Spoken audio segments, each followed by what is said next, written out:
आइए आज हम स्टडी करेंगे क्वेश्चन नंबर 61। कह रहा है which one of the following groups of 3 animal each is correctly matched with their one characteristic morphological feature. कहने का मतलब ये है कि एक तरफ हमारा एनिमल दे दिया है प्राणी का नाम और दूसरी तरफ उसके मॉर्फोलॉजिकल कैरेक्टर यानी संरचनात्मक लक्षण। तो जो 4 विकल्प है ए बी सी डी, इनमें से सही कौन है ये हमको मैच करना है। तो 61 का देखिए पहला ही ऑप्शन करेक्ट है। स्कॉर्पियन, स्पाइडर और कॉकरोच ये सब इनवर्टिब्रेट के अंतर्गत आते हैं। और इनवर्टिब्रेट जितने भी हैं अकशेरुकी, उनमें क्या होता है कि जो नर्वस सिस्टम होता है यानी सेंट्रल नर्वस सिस्टम यानी तंत्रिका तंत्र वो वेंट्रल होता है और सॉलिड होता है। इसको ध्यान रखना है। जितने हमारे वर्टिब्रेट थे उनमें डार्सल हालो सेंट्रल नर्वस सिस्टम था और जितने इनवर्टिब्रेट यानी अकशेरुकी हैं उनमें ventral solid central nervous system था। इस बात को ध्यान देना है। तो 61 का देख लेते हैं। तो देखिए कह रहा है scorpion, spider and cockroach belong to phylum Arthropoda. Arthropoda संघ के अंतर्गत आते हैं। स्कॉर्पियन माने बिच्छू, स्पाइडर माने मकड़ी, कॉकरोच मतलब कॉकरोच घर वाला।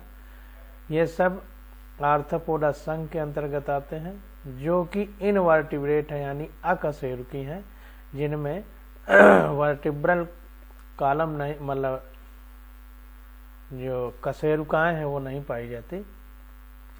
दे possess ventral solid central nervous system. इनमें क्या होता है कि आधार पर जो हमारे वर्टिब्रेट थे उन पे पृष्ठ पे था, इनमें आधार पर, आधार का मतलब वेंट्रल यानी पेट की तरफ, और सॉलिड यानी ठोस केंद्रीय तंत्रिका तंत्र पाया जाता है central nervous system which consist of A dorsal brain.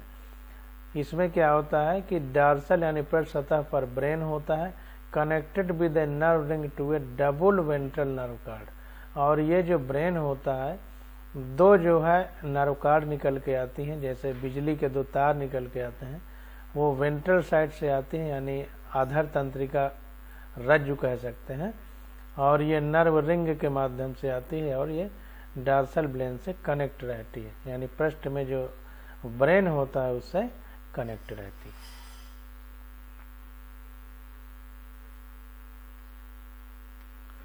बासठ नंबर क्वेश्चन देखते हैं। तो ये हमारा 61 का ए नंबर क्वेश्चन का आंसर सही हो जाएगा।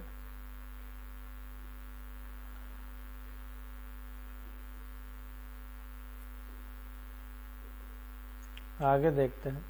कह रहा है which one of the following phyla is correctly match with its 2 general characteristics. तो कह रहा है एक संघ दिया गया है, एक जीव दिया गया है किसी संघ का और उसके चारित्रिक लक्षण दिए गए हैं। तो कह रहा है कि निम्नलिखित में से कौन सा सही मैच किया गया है, करेक्टली मैच। तो इसको देखते हैं।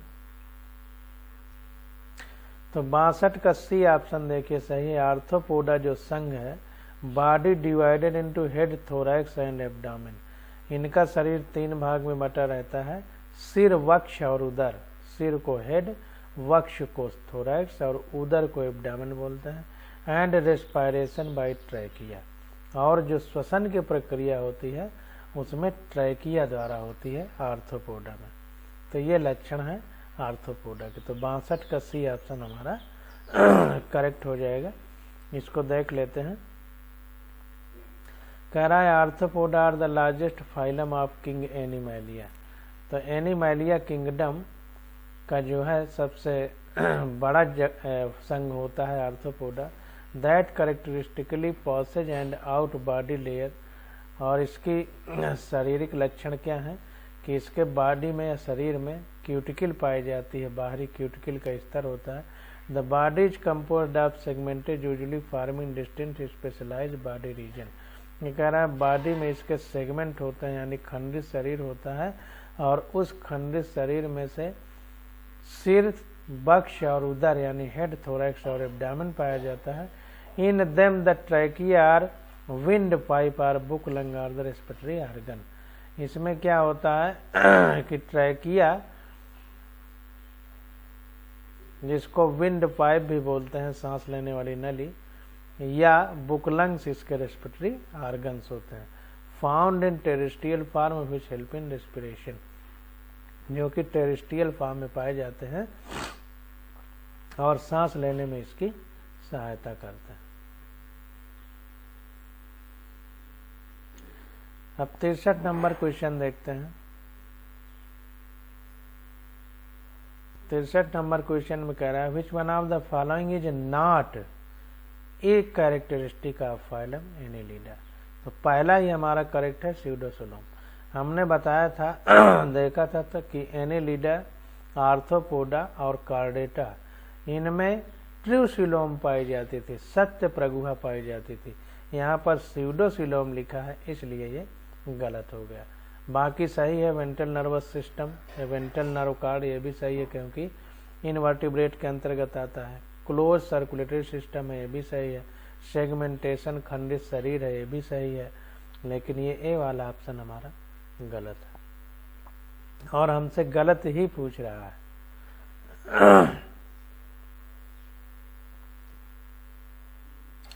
तो देखिए यहाँ 63 नंबर क्वेश्चन में दिया गया है कि phylum Annelida comprises invertebrate.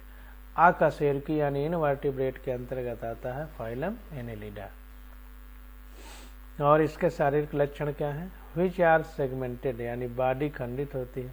Warm खंडित segmented warms having cylindrical soft body showing metameric segmentation. Segmented warm यानी कीड़े जैसी संरचना वाला जीव होता है और इसका सिलिंड्रिकल सॉफ्ट बॉडी होती है यानी मुलायम और सिलेंडर जैसे बॉडी होती है।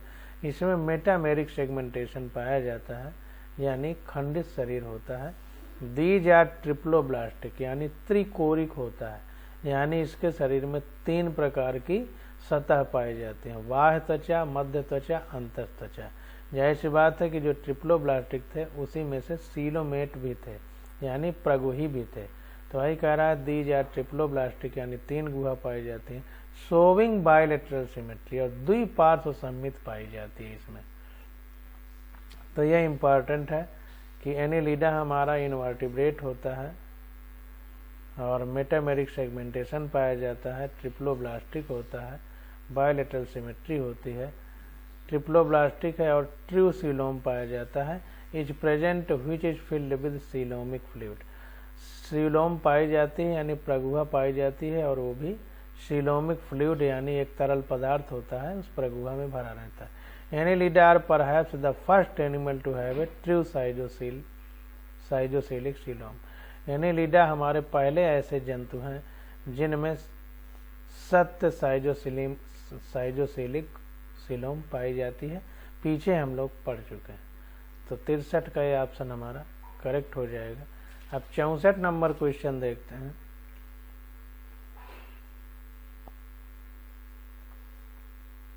चौसठ नंबर क्वेश्चन में कह रहा है which one of the following pair are correctly match. कह रहा है इधर ये दिए गए हैं एनिमल के नाम और इधर उसके संरचनात्मक लक्षण दिए गए हैं। तो कह रहा है कौन सा सही से मैच किया गया है ये हमको बताना है।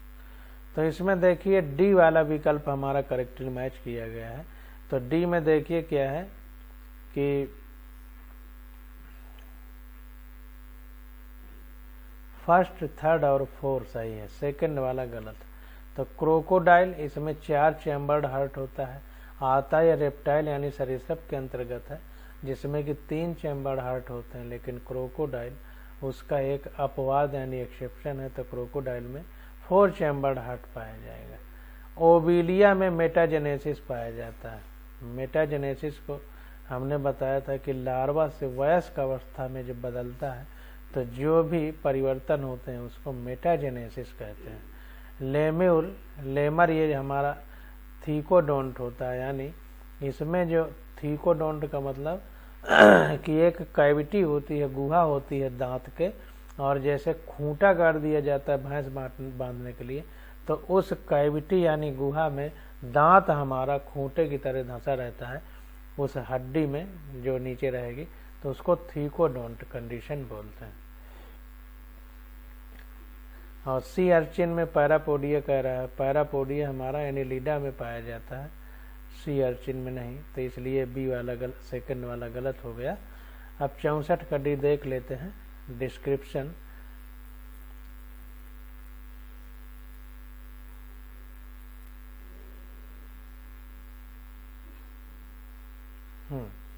देखिए कह रहा है कि reptile have 2 auricle and partially divided ventricle. जो सरीसृप है यानी रेप्टाइल है उनमें 2 आलिंद पाए जाते हैं यानी 2 आर्किल पाए जाते हैं, और एक पार्शियली डिवाइडेड यानी आंशिक रूप से विभाजित वेंट्रिकल यानी निलय पाया जाता है, एक्सेप्ट क्रोकोडाइल। जबकि क्रोकोडाइल इसका अपवाद है, व्हिच हैव 4 चैम्बर हार्ट, जिसमें 4 चैम्बर होते हैं, उसके हृदय में 4 खाने होते हैं। ओबिलिया सोज मेटाजेनेसिस, जो ओबिलिया होती है उसमें मेटाजेनेसिस होता है, that is alternation of generation यानी पीढ़ी एकांतरण पाया जाता है। मेटाजेनेसिस का दूसरा नाम पीढ़ी एकांतरण होता है, यानी उसमें लार्वा से वयस्क बनने में यन और 2n अवस्थाएं जो होती हैं, हेप्लॉयड और डिप्लॉयड, वो क्रम से आती रहती होंगी। which may be defined as a phenomena in which diploid asexual phase। कहने का मतलब ये है कि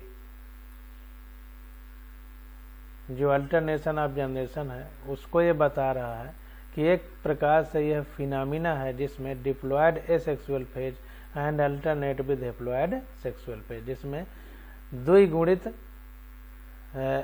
अलैंगिक अवस्था और उसके बाद क्रम से अगुणित लैंगिक अवस्था आती रहती है। तो डिप्लॉयड एसेक्सुअल फेज और फिर हेप्लॉयड सेक्सुअल फेज, ये क्रम से आती रहती है, इसको मेटाजेनेसिस कहते हैं।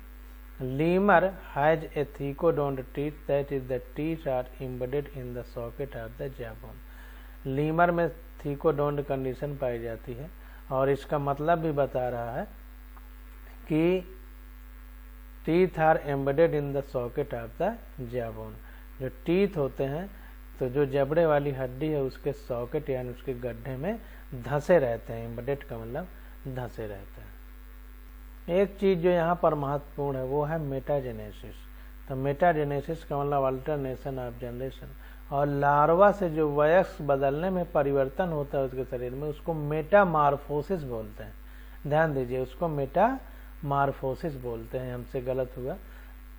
तो इसको मेटाजेनेसिस और मेटामार्फोसिस को एक जगह लिख लीजिए, इसमें हमें पहले बहुत कन्फ्यूजन होता था और अब भी देखिए बताने में गड़बड़ी हो जा रही है। तो इसको ध्यान देना है कि मेटामार्फोसिस जो है वो मार्फोलॉजी चेंज हो जाती है, यानी लार्वा था तो वयस्क दूसरी तरह दिखेगा, लार्वा दूसरी तरह। और मेटाजेनेसिस का मतलब एसेक्सुअल और सेक्सुअल फेज में 2n और n का क्रम से आना जाना लगा रहता है, उसको मेटाजेनेसिस बोलता है। अब 65 नंबर क्वेश्चन देखते हैं। कह रहा है which one of the following is a matching pair of a body feature and the animal processing it. तो देखिए वेंट्रल नर्वस सिस्टम कह रहा है कि एक तरफ हमने एनिमल लिखा है, दूसरी तरफ उसके चारित्रिक लक्षण लिखे हैं, तो कौन सही मैच कर रहा है। तो लीच जो है ये एनिलिडा का मेंबर है, तो वेंट्रल नर्वस सिस्टम होगा। इनवर्टिब्रेट है, इनवर्टिब्रेट यानी अकशेरुकी में आधार तंत्रिका तंत्र पाया जाता है, यानी वेंट्रल नर्वस सिस्टम। 65 का ये विकल्प हमारा सही हो जाएगा। इसको देख लेते हैं। तो देखिए यहाँ पर 65 का ए विकल्प हमारा करेक्ट हो जाएगा। 66 नंबर क्वेश्चन देखते हैं। 66 नंबर क्वेश्चन में कह रहा है which is common between parrot, platypus and kangaroo. Parrot देखिए एवीज यानी पक्षी में आता है, प्लेटिपस हमारा प्रोटोथीरिया यानी मैमल में आता है, और कंगारू हमारा मेटाथीरिया यानी मैमल के 3 पार्ट हमने बताए थे, प्रोटोथीरिया, मेटाथीरिया और प्रोटोमेटाथीरिया और थीरिया। तो पैरट हमारा एवीज में आता है यानी पक्षी में प्लेटिपस हमारा प्रोटोथीरिया में आता है और कंगारू हमारा मेटाथीरिया में आता है। तो कह रहा है इनमें महत्वपूर्ण लक्षण क्या है। तो होम्योथर्मी का मतलब होता है समतापी, यानी इनके शरीर का तापमान नहीं बदलता है। तो हमने बताया था आपको कि जितने स्तनधारी हैं और पक्षी हैं ये सब समतापी होते हैं, इनके शरीर का तापमान नहीं बदलता है। तो 66 का डी विकल्प हमारा करेक्ट हो जाएगा। तो यहाँ पर देखिए कह रहा है होम्योथर्मी यानी समतापिता, इनके शरीर का तापमान एक समान रहता है। Is the maintenance by the animal in which body temperature remains constant. तो होम्योथर्मी में क्या होता है, बॉडी टेम्परेचर जो होता है वो कांस्टेंट बना रहता है। And does not change with the change of environmental temperature, और प्राकृतिक तापमान के साथ नहीं बदलता। होम्योथर्मी occurs in bird and mammals. होम्योथर्मी जो है बर्ड और मैमल यानी पक्षी और स्तनधारी का मुख्य लक्षण है। Which are described as endotherms. इनको एक तरह से इंडोथर्म भी कहते हैं। The heat produced by their tissue metabolism and the heat lost to the environment are balanced by various means to keep body temperature constant 36 to 38 degrees centigrade in mammal and 38 to 40 degree centigrade in bird। आगे की देखिए सारी बातें कोई मतलब नहीं है। एक चीज आप याद कर सकते हैं, हो सकता है आगे मिले, कि जो हाइपोथैलेमस एक ब्रेन में पार्ट होता है जो बॉडी टेम्परेचर को मेंटेन करता है, जिसको थर्मोरेगुलेटरी बोलते हैं। थर्मोरेगुलेशन का काम करता है, यानी बॉडी के टेम्परेचर को मेंटेन करता है। और मेंटेन करता है दो प्रकार से, नर्वस सिस्टम और हार्मोनल मेन, यानी तंत्रिका तंत्र सिस्टम से और हार्मोन द्वारा बॉडी के टेम्परेचर को मेंटेन करता है। The parrot, bird, platypus, kangaroo, mammals जो है, पैरट हमारा बर्ड आ गया, प्लेटिपस और कंगारू ये स्तनधारी यानी मैमल है। तो ये होम्योथर्मिक एनिमल होते हैं।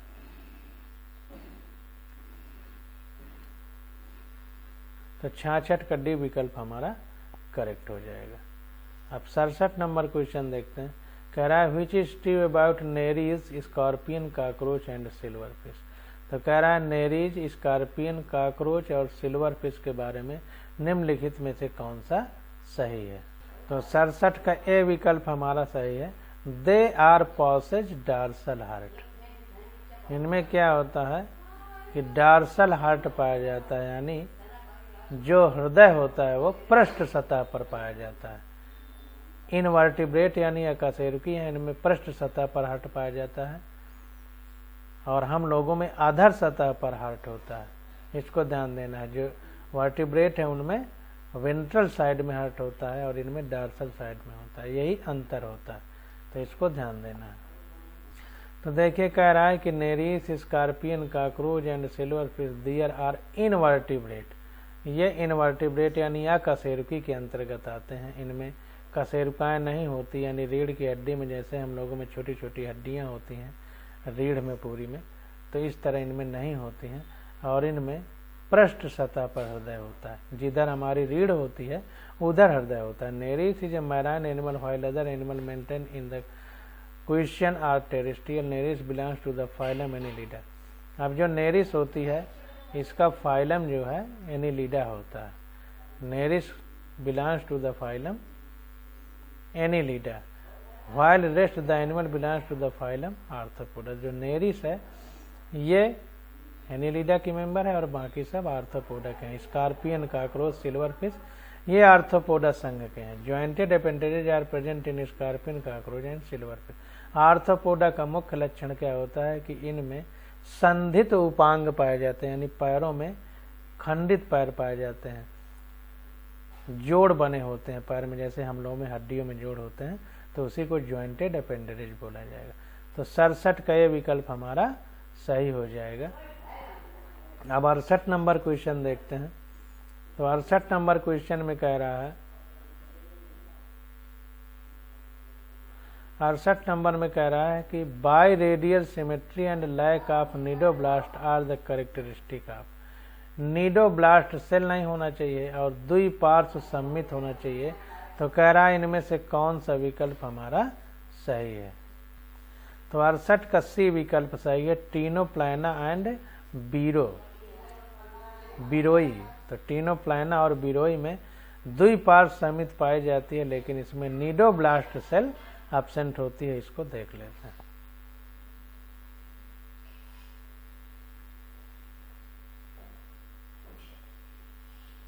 देखिए, Ctenophora is a small phylum, एक छोटा सा संघ होता है, हमने एनसीईआरटी में पढ़ा है। ऑफ एक्सक्लूसिवली मैराइन, ये ज्यादातर समुद्री होते हैं। इनवर्टिब्रेट एनिमल, अकशेरुकी जंतु होते हैं। Ctenoplana and Beroe are example of Ctenophora. इसको ध्यान देना है कि जो टीनोफोरा होता है स्मॉल फाइलम होता है, और टीनोप्लाना और बिरोई जो है टीनोफोरा के मेंबर होते हैं।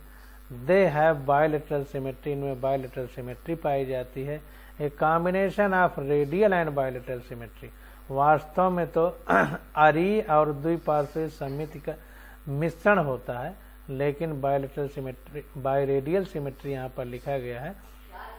तो इसका मतलब यह हुआ कि बायलेटरल और रेडियल दोनों प्रकार की सिमेट्री का कॉम्बिनेशन होता है। इसको ध्यान देना है। They lack the specialise sting cell, इनमें क्या होता है कि स्पेशलाइज स्टिंग सेल जो कि निमेटोसिस्ट कहलाती है, ये एब्सेंट होती है, क्योंकि निमेटोसिस्ट किसका मेन लक्षण है, वो है सिलेंट्रेटा का।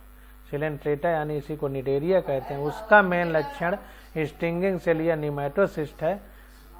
तो जाहिर सी बात है कि टीनोफोरा अलग संघ है, तो उसमें नहीं पाया जाएगा, क्योंकि ये मेन लक्षण सिलेंट्रेटा का है। आगे कह रहा है कि इनकॉर्पोरेट दी दो जापिट्स jelly prey for its own defence. Incorporate दो जापिट्स jellyfish prey for its own defence. तो जो निडोब्लास्ट निमेटोसिस्ट है या स्टिंगिंग सेल है, इसका डिफेंस यानी अपनी सुरक्षा के लिए ये जो सिलेंट्रेट है वो इस्तेमाल करते हैं। अब 69 नंबर क्वेश्चन हम लोग देखते हैं। तो 69 नंबर क्वेश्चन में देखिए क्या कह रहा है।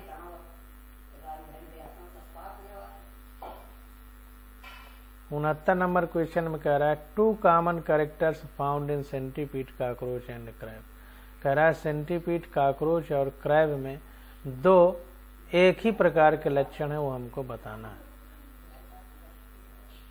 तो देखिए, सेंटीपीड, कॉकरोच और क्रैब ये तीनों आर्थ्रोपोडा के अंतर्गत आते हैं, और आर्थ्रोपोडा का जो संघ का मेन गुण होगा वो इन सब में पाया जाएगा। तो jointed leg and chitinous exoskeleton, बाहरी बाह्य कंकाल काइटिन का बना होता है, और जो लेग होते हैं पैर वो ज्वाइंटेड होते हैं। तो ये जो है लक्षण होता है आर्थ्रोपोडा संघ का। तो 69 का सी विकल्प हमारा सही हो जाएगा।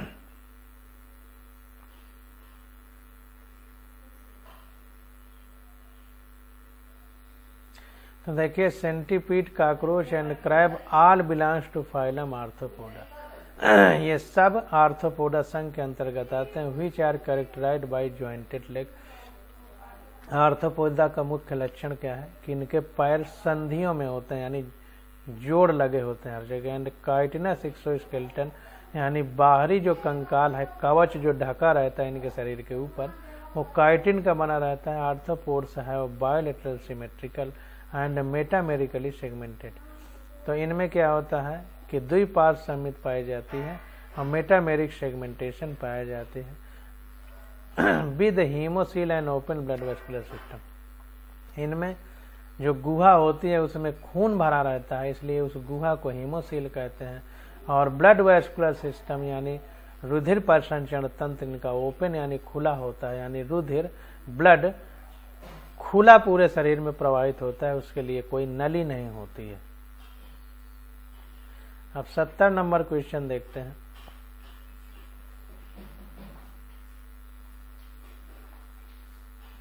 तो 70 नंबर क्वेश्चन में कह रहा है in which one of the following set of animal do all the four give birth to young once.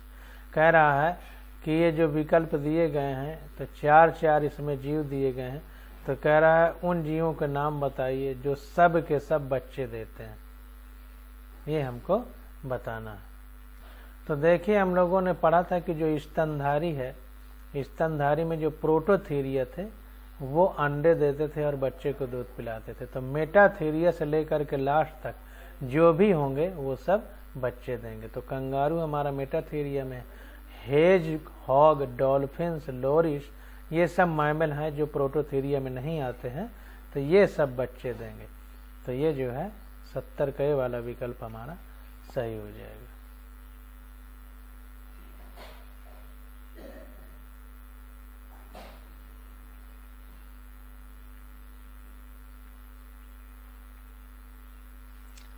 तो यहाँ पर देखिए लिखा है kangaroo, hedgehog, dolphin and loris are mammal. ये सब स्तनधारी हैं। And 10 give birth to young one, इसलिए बच्चे को जन्म देते हैं।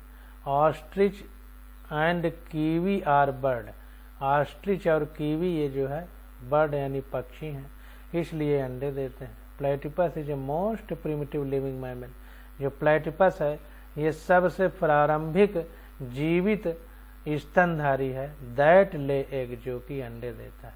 Other animal in the options are mammal and give birth to young one.